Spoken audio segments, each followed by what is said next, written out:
Hello and welcome to Behind the Lyrics, a series that answers the question, Alex, what were you thinking when you wrote these particular lyrics? Let's talk Super Paper Mario. This is my favorite of the Paper Mario trilogy. Yes, I said that deliberately. I do not like Sticker Star at all. Color Splash's gameplay is not good, even though the writing for it is, in my opinion, genuinely pretty funny. Super Paper Mario exists in that strange void of everyone's forgotten about this game, and the fan base for it's never really died, it's still going strong. I think we started recording this around the time that Vinny played Super Paper Mario, Vinny from Vinesauce, and at the time you finished releasing it, the rumor that they're making a new Paper Mario has spread back up. You're welcome, Internet, by the way, because clearly I had everything to do with that decision. But Super Paper Mario's popularity is one of the reasons it's the first thing that was decided to become a musical byte package after the idea of musical bytes was conceived. Like, beforehand, there was the poll figuring out which one you wanted from, like, Pokemon, Smash Bros., Zelda, and Kid Icarus. Super Paper Mario was not on there until I saw the great fan reaction to the Ultimate Show. And so far, fan reaction to Super Paper Mario Musical Bytes has been the strongest immediate reaction out of any Musical Bytes package, so who knows, I might come back to this one day. In the meantime, we're here to talk about the lyrics in Behind the Lyrics series, who would have thought? So I guess let's start by talking about Champion of Destruction. Bring, wipe the tears from your eyes. Now only blackness sings, now destruction's on the rise. Obviously, before we get into these spoilers for Super Paper Mario, but if you're listening to an explanation of the lyrics of writing Super Paper Mario, you probably already knew that. So technically the song is not just Champion of Destruction. It's also Birth of the Chaos Heart and Memory 1. Count Bleck is a complex enough character that just doing one particular song for him would not have painted a full enough picture for a song in the Musical Bytes package. One of the most basic things necessary to understand any villain in any media anywhere is to know what the stakes are if the villain succeeds in whatever they plan to do. It could be just something as simple as, hey, I'm going to punch you in the throat, or in Count Bleck's case, all reality is going to be destroyed and wiped out by this all-consuming void. But Count Bleck is a tragic villain, even though his goal is wiping out the entirety of the world. Count Bleck is motivated by grief, by loss. And for that motivation to work, you need to know exactly what it is that he's lost before we can delve into that aspect of his character. So all of those aspects, the stakes, what he lost, and then the actual character itself, have to be put together in this one song to truly bring a full picture of Count Bleck without going into the entirety of the story of Super Paper Mario. Tom does a masterful job in this song of bringing together the two parts of Count Bleck. Even in the grandiose villain proclamations of the first part, there's still this undertone of something terrible has happened to this man. Sure, he's threatening the world's destruction, but there's something more to that. And then in the majority of the song, where it's actually playing Champion of Destruction, he doesn't go full-on angst or full-on woe is me. There is still that edge to him, but there is also still that darkness, that willingness to let everything be destroyed, because that's the only way he could live through that pain. I write a lot of villain songs, like a lot of villain songs, but this is not a big, bombastic villain song. I specifically wrote it to be that way in the first part, then tore down that image in all the rest of Champion of Destruction, because even though Count Bleck can absolutely play big and bombastic, that is not the whole of who he is. There is just that sorrow and pain underneath that is what truly drives him as a character. Also, you probably noticed 3 cheers for the Count in the lyrics of every song besides this one that was newly written for the package. Part of why it's not in this one is obviously Count Bleck wouldn't be hailing himself. The other reason, kind of related, Count Bleck doesn't see anything in himself that's worth cheering for. Cast aside what can never be mine, never be mine. Far better still to be empty inside. All that you've lost will never be found. This world's destruction is now.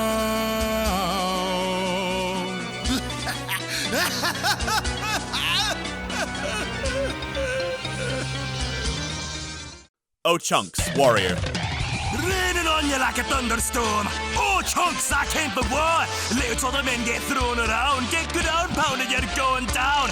Technically, this isn't O-Chunks' battle theme, but that one didn't, grab me necessarily as much as this theme did. This particular theme sparked my creative juices a whole lot more, and I guess those creative juices translated into very angry Scottish rapping. Around the time we had auditions for the Super Paper Mario musical Bytes, Darby was actually at my house and asked if he could use my studio to record some O-Chunks. I said sure, and for the next 20 or so minutes I heard a bunch of "raining on you like a thunderstorms" from inside, and basically, that's kind of the emotion and energy I was going for. The song's lyrics and attitude are just meant to grab you immediately, so all you're focusing on is this burly Scotsman who is threatening to chunk you or throw you or whatever the heck Chunks wants to do in that particular moment.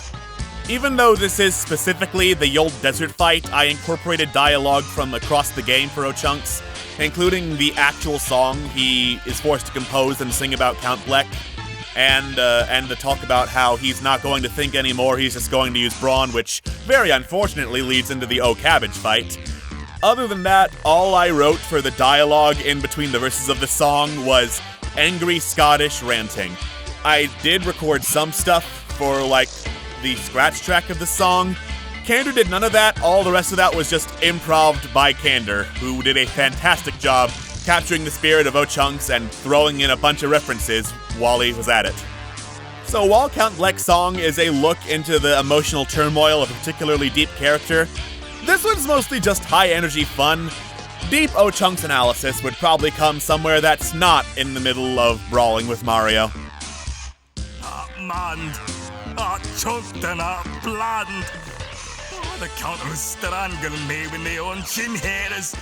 Mimi the Shapeshifter. Who's that little girl looking sweet as can be? Who with the effervescent personality? I wrote this before remembering/realizing that the musical motif of Chapter 2 was basically just repeated for Mimi the Shapeshifter, and it wasn't uniquely Mimi's track despite the name. I guess it didn't affect the song all that much because halfway through it transitions to I'm Not Nice, which is her boss theme everywhere but Chapter 2, when this song takes place. You know what? It's musical Bytes. It plays fast and loose with the timeline, wibbly-wobbly and all that. A while back, I talked about the purpose of various songs in the context of a musical, but for simplicity's sake, a lot of people boil it down to ballad or character song. Mimi is 100% a character song character. There's just something about the creepy, potentially robot shape-shifting spider girl that lends itself naturally to hamming it up, and Diva brought some of her best hand to the table and performs Mimi beautifully.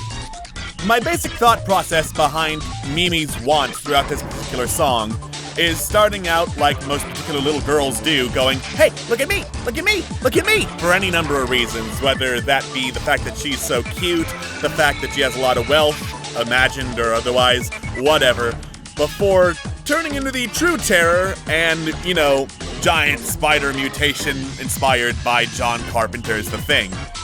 Kind of like a spider attracting prey in a very pretty web and then devouring them now that I think about it.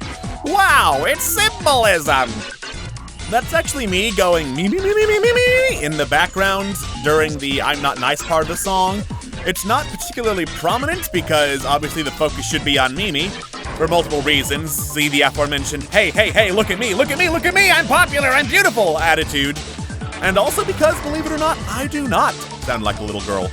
Also, yes, the Just Monica reference was intentional, though as far as I know, Mimi can't see past the fourth wall and go after you as the person at a computer. Although, hey, what's that behind you?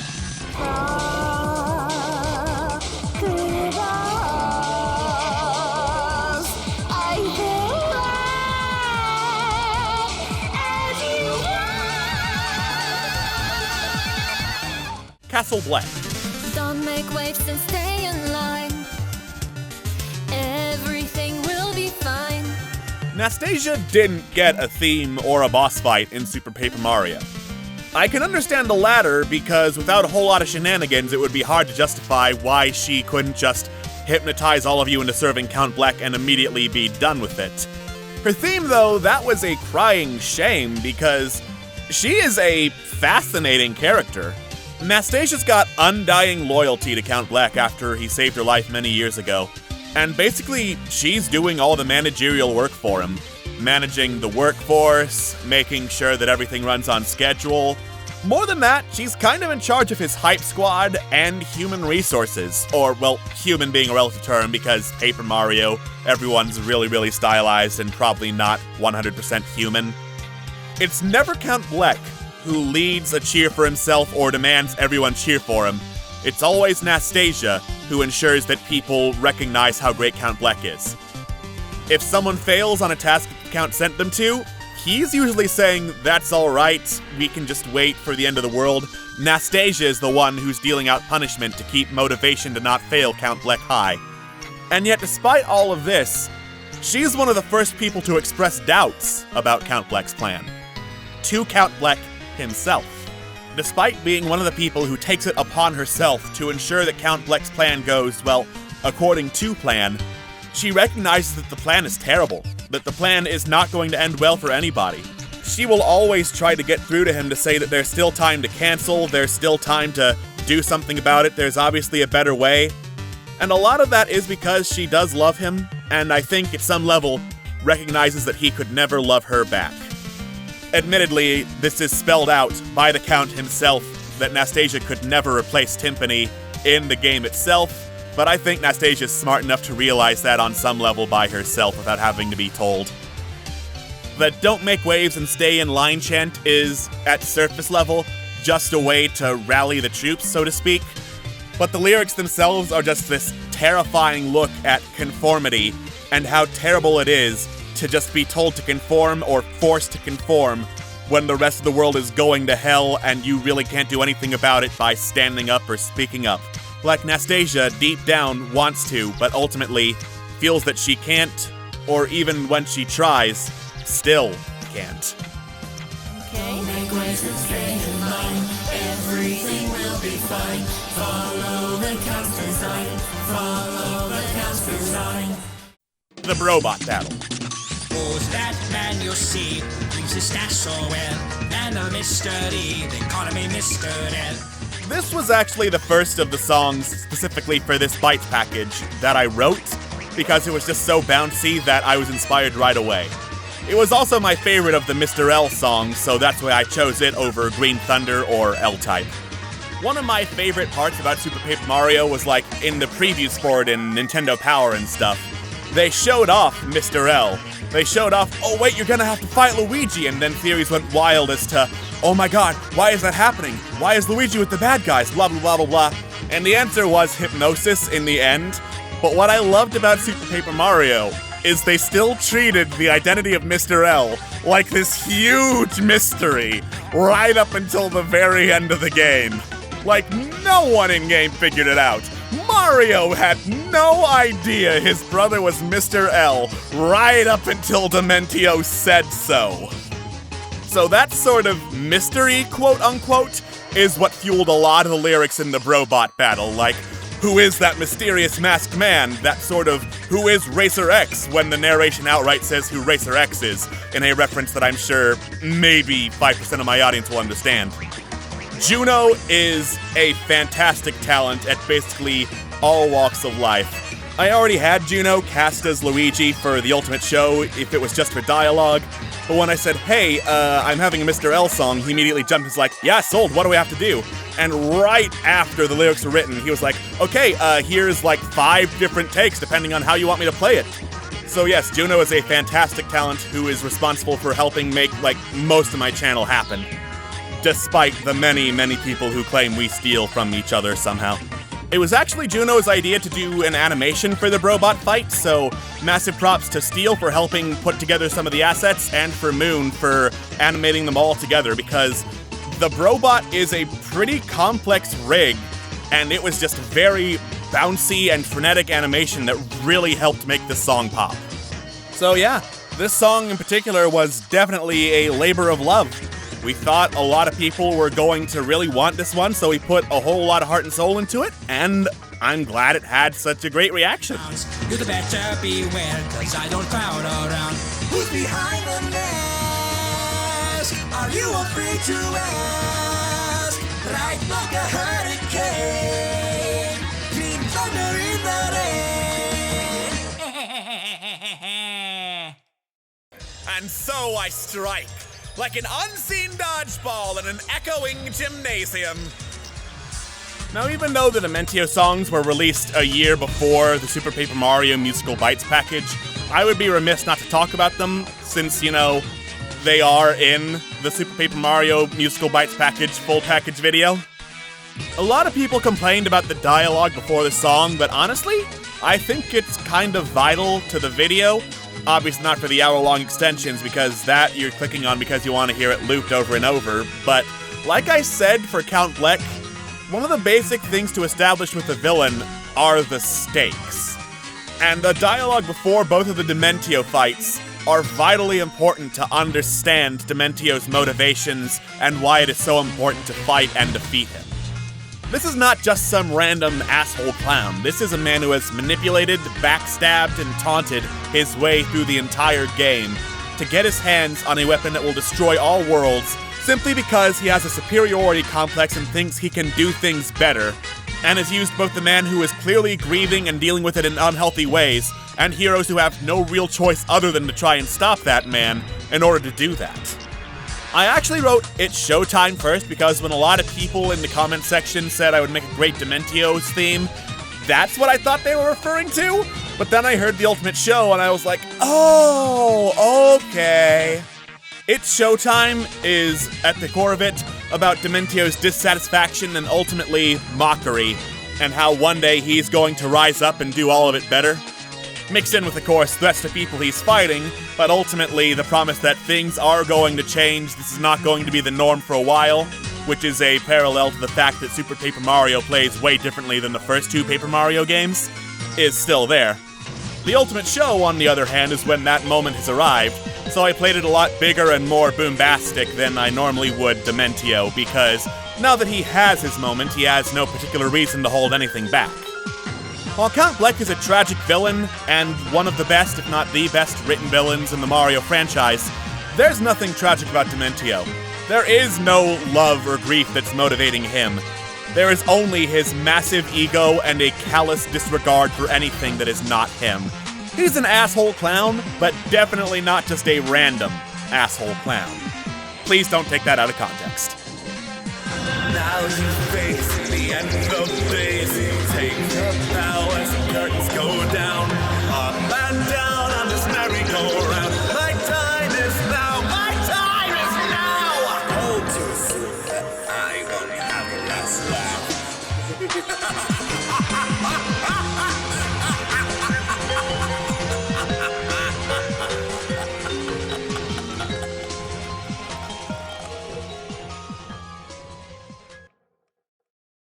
Thank you for watching me explain my thought process behind the songs in the Super Paper Mario package. If you'd like to go back and listen to them, the link for that is right over here. If you want to check out more of what I've done, here is what YouTube thinks that you would like. If you like what I do, make sure to subscribe to see more of it, and if you want to support me, here is my Patreon. Looking forward to producing and maybe explaining, even more content for you. Thank you for watching, Internet Man, away!